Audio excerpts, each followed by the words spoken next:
Bom dia, gente, sejam bem-vindos. Estamos no capítulo 1 de Naum. E é isso. Vamos começar orando, mas em primeiro lugar, eu por conta própria. Enquanto eu tava vendo esse dia, eu lembrei da chuva de ontem, não sei aí por quem aí passou, né? Assim, um bem passar, né? Mas ontem no meu trabalho, gente, sabe aqueles trovoadas assim, tá, e chuva, aí de repente, calmou, passou. E hoje amanhece esse dia lindo, bonito, vou mostrar. Se liga nesse dia, muito bonito, espero que tenha dado pra ver. Mas é isso, a vida, ela tem esses altos e baixos, ela tem esses momentos de tempestade em que a gente acha que, tipo, meu Deus, aquilo vai acabar conosco. E a gente, fica com medo. Eu mesmo fiquei com muito medo de sair nessa chuva. Mas, tipo, foi talvez o dia mais rápido que eu cheguei em casa, porque, né, pra chegar aqui com chuva é uma dificuldade. Mas, enfim,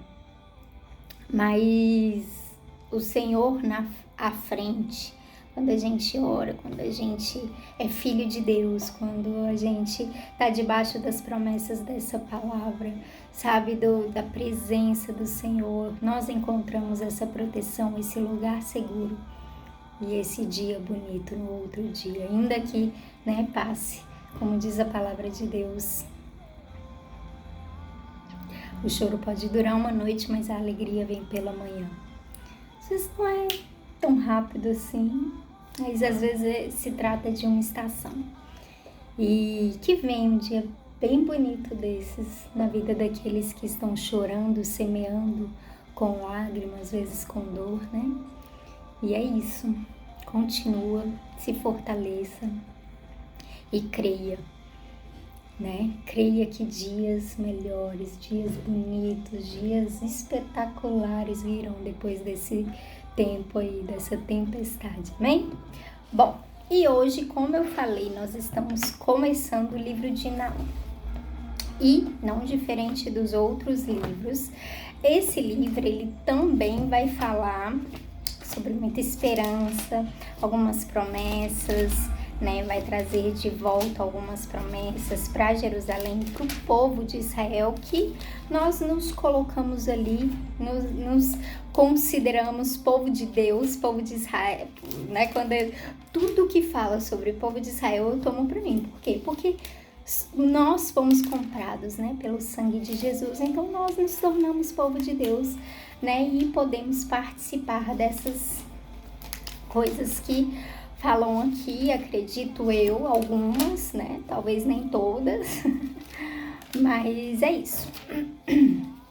E Naum, gente, Naum foi outro profeta, diferente de Jonas, que correu de Deus para não falar, para não ir profetizar sobre Nínive, sobre a restauração de Nínive.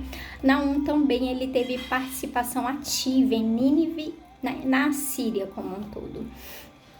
E aqui Naum vai falar exatamente sobre isso. Naum vai estar falando da queda deles. Eles, de fato, quando Jonas pregou lá, eles se renderam a Deus, eles, né, se colocaram, se arrependeram de fato, colocaram vestes de saco, né, colocaram cinzas, todo mundo fez jejum até o rei. Porém, passado um tempo, um século mais ou menos depois, que eu vi aqui que foi de 700 em Jonas, depois aqui é 600 antes de Cristo, enfim. Tô pensando aqui, tá? Eles caíram novamente, eles voltaram para suas ações más, e Naum tem ali, então, é levantado por Deus para falar contra eles. E aí, como sempre, eu quero dar alguma introdução aqui sobre Naum e eu vou falar o seguinte. Eu não, no caso, eu vou ler aqui uma partezinha rapidamente para a gente já passar para a leitura, para a gente ir compreendendo o que o Senhor pode e quer nos falar através desse capítulo. Então vai dizer assim: um mundo livre do domínio assírio era inimaginável. A tarefa de Naum foi tornar isso concebível, ou seja, libertar o povo de Deus da paralisia assíria, libertá-lo para crer num Deus soberano e orar a Ele. A pregação de Naum, suas metáforas geradas pelo Espírito, sua sintaxe divina fizeram a Assíria cair de seu importante cavalo e limparam o campo visual dessa distração para que Israel pudesse enxergar que, apesar da reputação mundial, a Assíria não tinha tanto poder assim.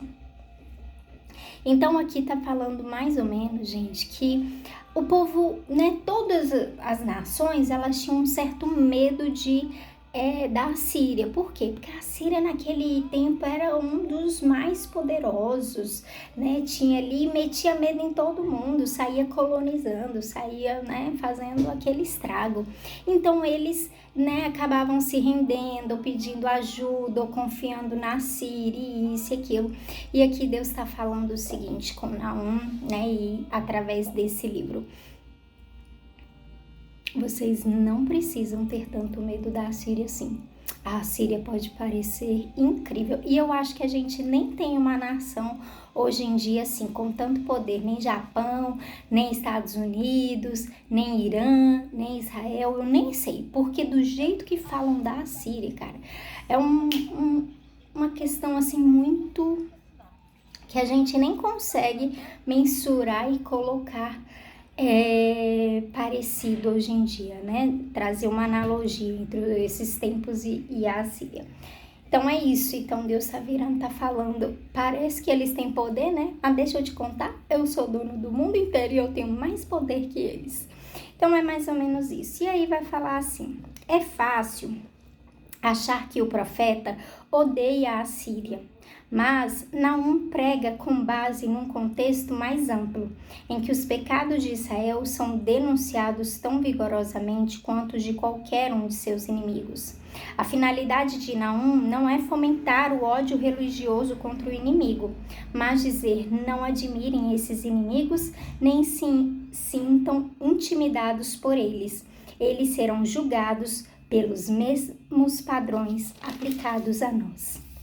E finalizando, ou seja, então Deus está falando com eles: deixa eu falar, é verdade que eu entreguei vocês nas mãos dos assírios, porque vocês erraram contra mim, mas do mesmo jeito, a mesma medida, né, pau que bate em Chico, bate em Francisco. Então, vocês estão acabando o castigo de vocês, mas vai ter castigo para eles também.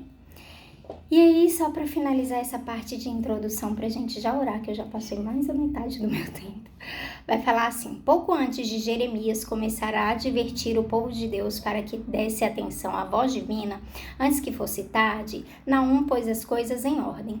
Naum disse que eles podiam parar com aquela preocupação obsessiva com a Assíria, enquanto Jeremias disse que era melhor se preocupar.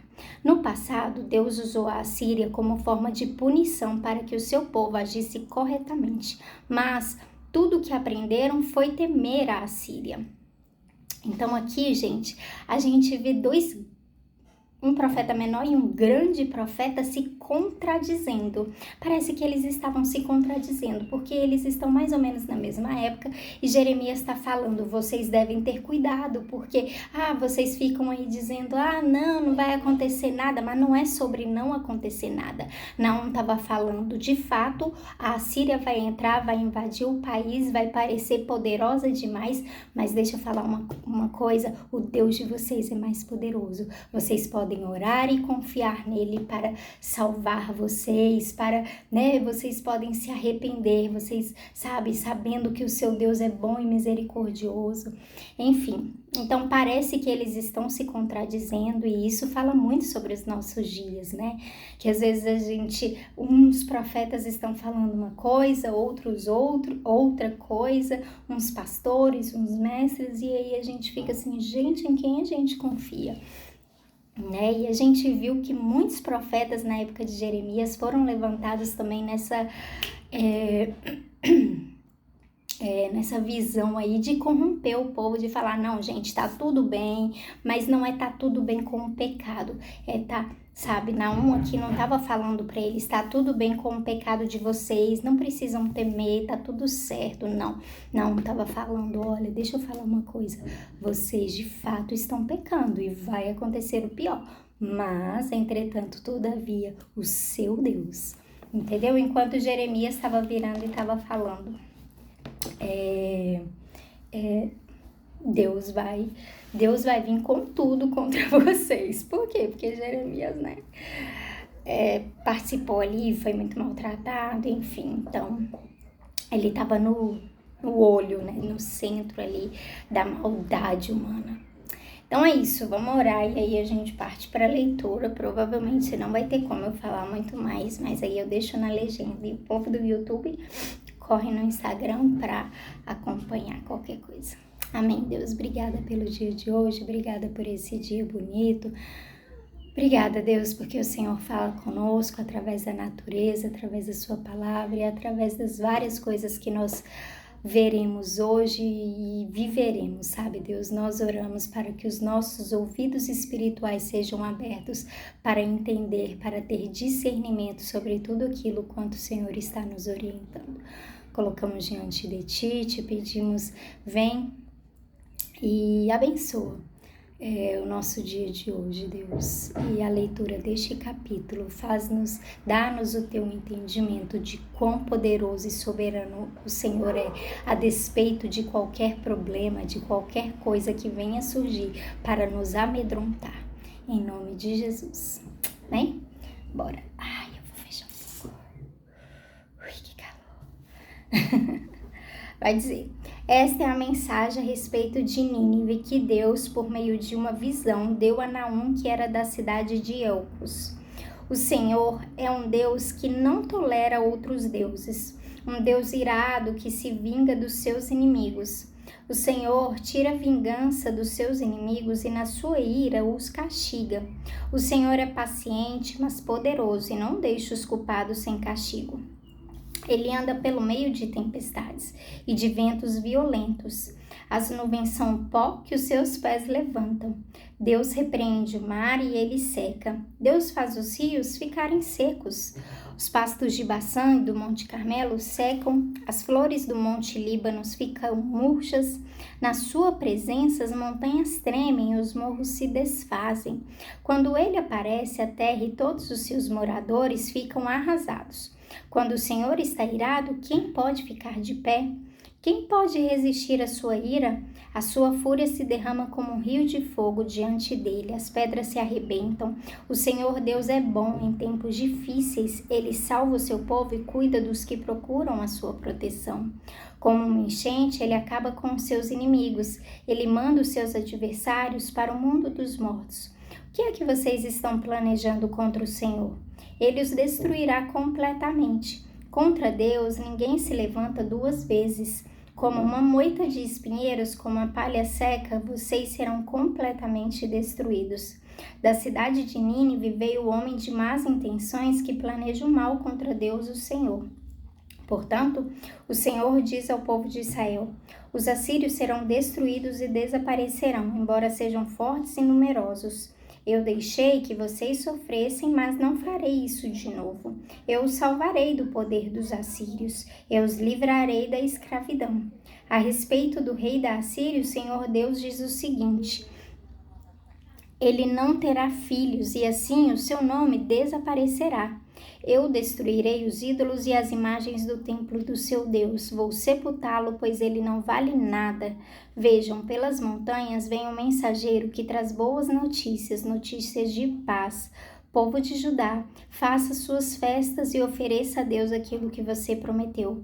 O país de vocês nunca mais será invadido por gente má. Eles foram completamente destruídos. E antes da gente finalizar, eu quero mostrar aqui a maneira que Naum começa, né, gente? Ele vai falar o seguinte, ele anda pelo meio de, Deus anda pelo meio de tempestades e de ventos violentos. As nuvens são pó que os seus pés levantam. Na sua presença, as montanhas tremem e os morros se desfazem. Você conhece um Deus tão grande e tão poderoso assim? Então, a maneira que ele começa, quando ele vai lá para o final e fala ao povo de Judá, faça suas festas e ofereça a Deus aquilo que você prometeu, pois o país de vocês nunca mais será invadido por gente má. Parece uma utopia, né? Parece que nunca aconteceu, enfim, não sei. Mas o mesmo Deus, esse Deus que Naum falou que a nuvem é só uma fumacinha ali para Deus, que os montes e os morros e as montanhas se desfazem diante de Deus, sabe? A gente só vai acreditar que Deus vai fazer isso no final, se a gente acreditar que Deus é isso do início. Você conhece Deus a esse ponto, sabe? Deus para você é tão poderoso e tão grandioso desse jeito, porque se for qualquer outra coisa, você nunca vai acreditar que algo impossível possa acontecer. Amém? Então é isso. Que a gente possa conhecer, ter dimensão, sabe? A Bíblia, ela faz muito isso com a gente. A Bíblia, ela vai expandindo o nosso conhecimento a respeito de Deus a ponto da gente ter fé quando é necessário a gente fazer alguma coisa difícil para Deus, porque a gente conhece o nosso Deus. Amém? Beijo, boa terça para todos. Tchau.